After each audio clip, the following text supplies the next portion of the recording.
All right, these are the key terms for week 6. So we'll start off with the abdominopelvic. It's an area of the body that can be divided up into 9 regions containing organs.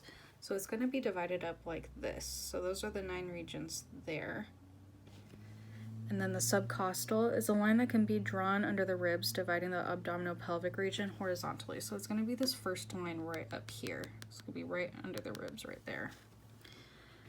And then the next one is the transtubercular, is another horizontal line in the abdominopelvic region and is drawn just inferior to the hip bones. So that's going to be this second line right down here.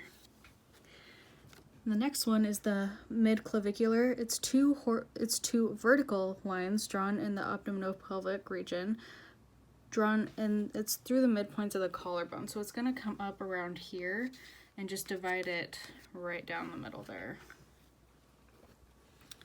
And then the next one is the right hypochondriac region, meaning below the cartilage contains the gallbladder, parts of the right kidney, and the liver. So that's going to be this first region right up here to the right.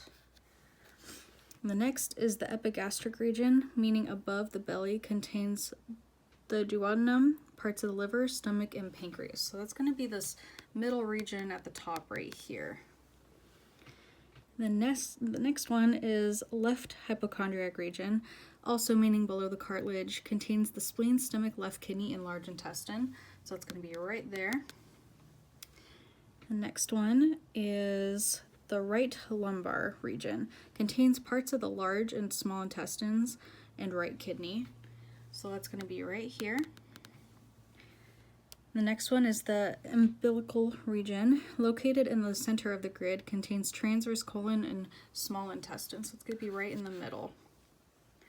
The next one is the left lumbar region, contains parts of the large and small intestines and left kidney, so that's going to be this guy right over here. And the next will be the right inguinal region, also called the iliac region, contains the bottom cecum of the colon, appendix, and part of the small intestine. So it's going to be this one right over here, right above the hip bone.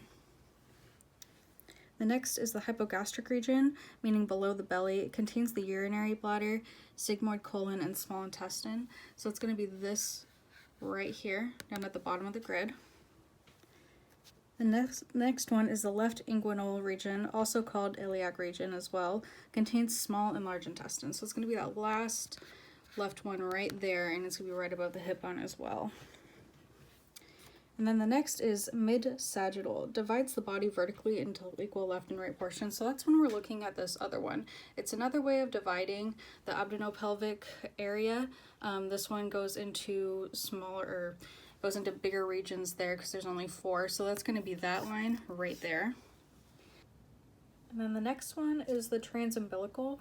It divides the body horizontally from the navel, also called a transverse line. So it's going to be this middle line here, dividing the body into up and down portions, just like that. And then the next one is the umbilicus. It's basically just your navel, so it's going to be that middle point right there, just where that transverse line would be.